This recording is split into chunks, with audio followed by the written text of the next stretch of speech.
So, I thought I would just do a quick video. Had an amazing day today, some deep conversation with a few really nice people.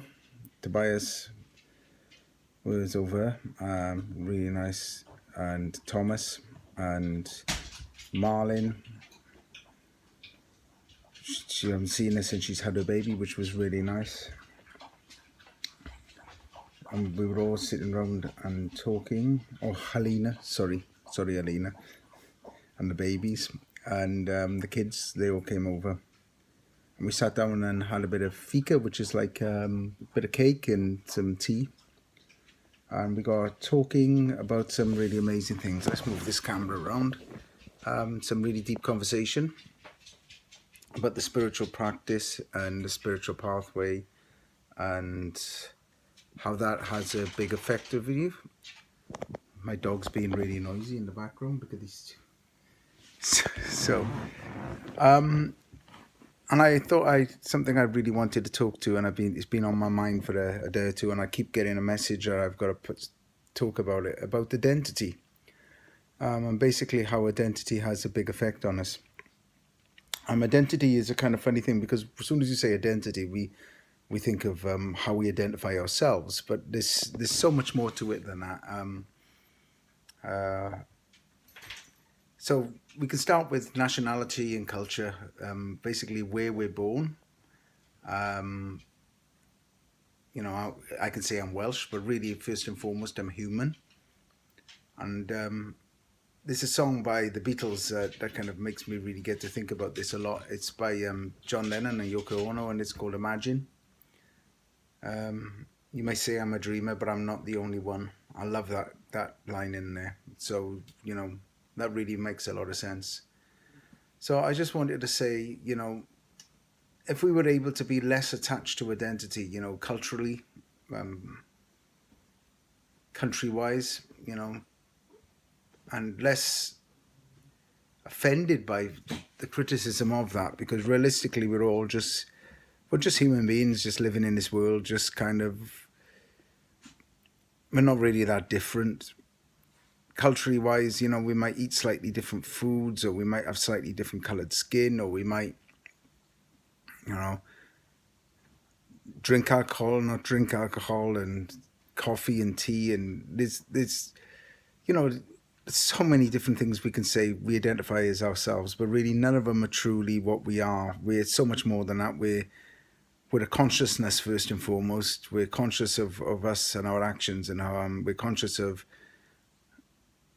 what we do to people. Well, people which are conscious, there's a lot of people which do a lot of unconscious stuff as well.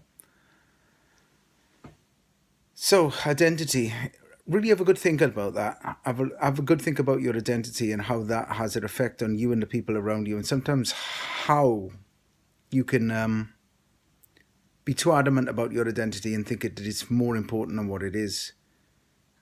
To be honest, when we were 12 years old, we were into totally different stuff to when we were 15, to when we were 18, to when we were 20, and so on and so forth. So really, identifying wise, we're so different now than what we were when we were younger. So do we really have an identity? Do we really have an identity of what we are? And if we do have an identity of what we are, is it worth fighting for that much? A big question. How much of each other do we need to destroy for an identity?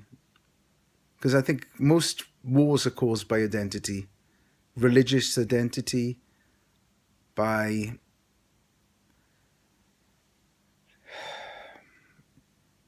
resources as well. We identify ourselves by needing resources. We think that's going to make us a better person. Owning things also is a part of our identity. And if one culture invades another culture's land, do we really own the land, and does the land make us what we are? I don't think we really think about that. we are not the land, and the land doesn't really care whether we possess it or not. It has no real crisis if we're there or not, to be honest with you. The land doesn't really care that we identify ourselves with it. It has no real knowledge of us. And if we're not there, it tends to be a lot better off without us anyway. So we are the problem on the land.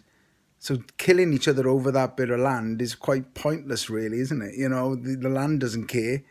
We're the ones that seem to make all of this up, or the governments tend to tell us how important it is. We fight in wars for reasons. And if there's a bad force against a good force, what we deem as bad, one country might deem as good as well. So, you know, people go into the Second World War on Adolf Hitler. It was horrific what he did, and I believe that was worth fighting for, you know, and stopping the tyranny of what he was doing.